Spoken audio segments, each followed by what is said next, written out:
Sebenarnya modus operandi online scammer ni adalah berbeza-beza mengikut jenis penipuan yang dijalankan lah.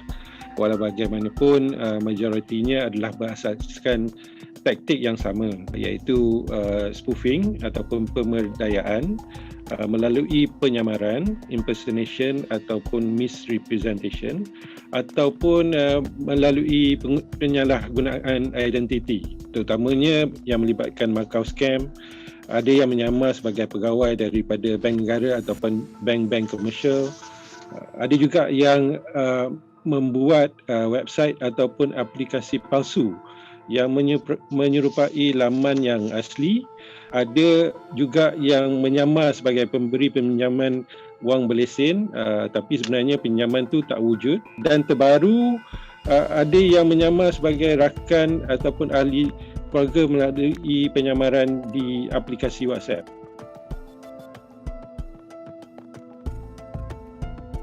Sebenarnya ianya boleh dikatakan sebagai antara kes jenayah tertinggi di Malaysia. Menurut laporan pihak PDRM, sepanjang tempoh PKP yang bermula pada 18 Mac hingga 4 Ogos tahun 2020, jenayah dagang telah mencatatkan jumlah kes yang tertinggi sebanyak 2,500 kes dengan kerugian sebanyak 17 juta. Ini diikuti dengan pinjaman tidak wujud 1,582 kes yang melibatkan kerugian 18 juta, markau scam 1,001 kes dengan kerugian 50 juta, love scam 481 kes dengan kerugian 18 juta dan tipu SMS sebanyak 91 kes dengan kerugian RM800,000.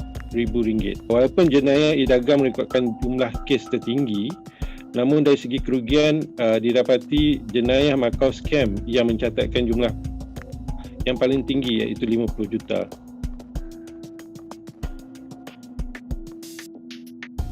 Teknik dan taktik ni dia sentiasa berubah-ubah.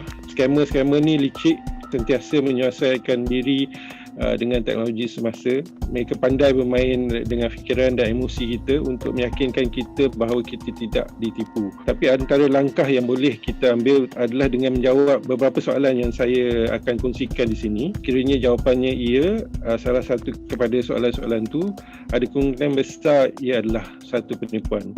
Soalan pertama, adakah anda dihubungi dengan secara tiba-tiba? So kalau anda mendapat call daripada pegawai bank ke ataupun pegawai polis ke dengan secara tiba-tiba, ada kemungkinan lah scam. Kemudiannya, adakah anda diminta untuk berkongsi maklumat peribadi?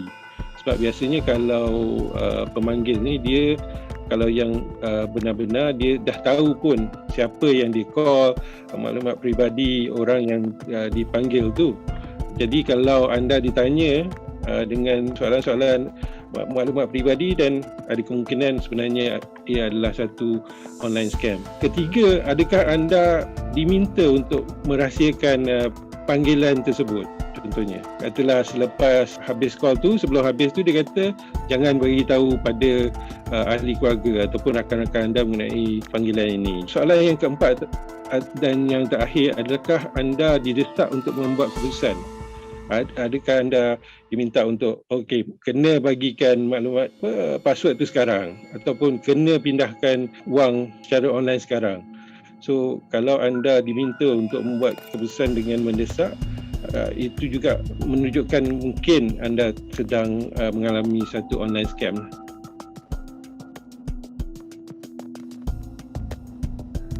Mangsa harus tampil ke hadapan dan membuat laporan polis secepatnya mungkin supaya ianya dapat disiasat dengan kadar segera. Pihak MCMC dalam hal ini akan memberikan bantuan teknikal kepada pihak polis. Kemudian mangsa juga diminta untuk menyimpan bukti-bukti yang relevan, contohnya pesanan teks, tangkapan layar, rakaman audio panggilan dan lain-lain yang dapat membantu pihak polis dalam siasatan mereka.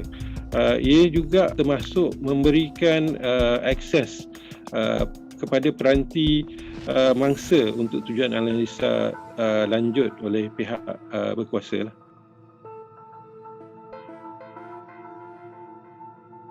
Dalam hal ini sebenarnya pihak yang sesuai untuk menjawab soalan ini adalah pihak PDRM. Tapi dalam experience saya sendiri adalah agak sukar untuk mendapatkan kembali. Online scammer ni kadang-kadang dia berada di luar negara contohnya. Jadi jangka masa untuk membuat siasatan dan mendapatkan kembali wang yang telah hilang akibat daripada online scammer ni kadang-kadang agak sukar lah.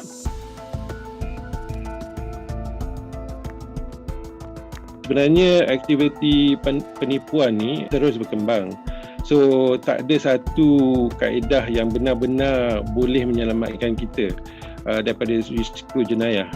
Apa yang kita perlu lakukan adalah kita perlu perhatian terhadap berita ataupun message yang sering disampaikan oleh pihak media mengenai isu-isu penipuan supaya kita aware, sedar akan cara-cara online scammer ni dilakukan sebab dia cara-cara ni akan berubah mengikut teknologi semasa. Walaupun begitu, ada dua cara lain yang boleh digunakan oleh pihak orang awam untuk membuat rujukan.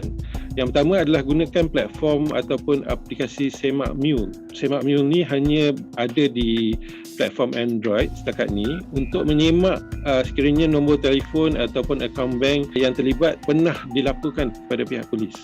Sekiranya ada, ia kemungkinannya adalah scam lah. Kedua adalah semak slot waspada di portal sebenarnya.my yang berfungsi memberikan amaran ataupun peringatan kepada orang ramai, termasuklah memupuk kewaspadaan orang ramai terhadap penipuan dan cubaan penipuan dalam talian yang sedang aktif dilakukan pada masa sekarang ni lah.